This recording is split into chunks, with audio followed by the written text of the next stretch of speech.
সবাই আমরা একসাথে আমরা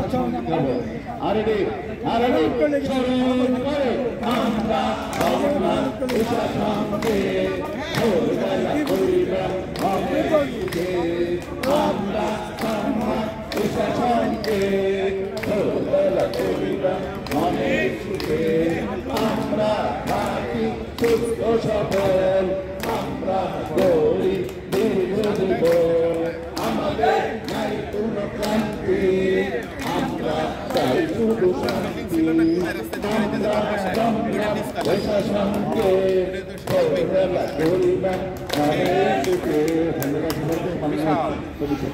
এই হলো রমনা পার্কে সকালবেলার বিভিন্ন কলা কৌশল অবলম্বন করে শরীর চর্চা।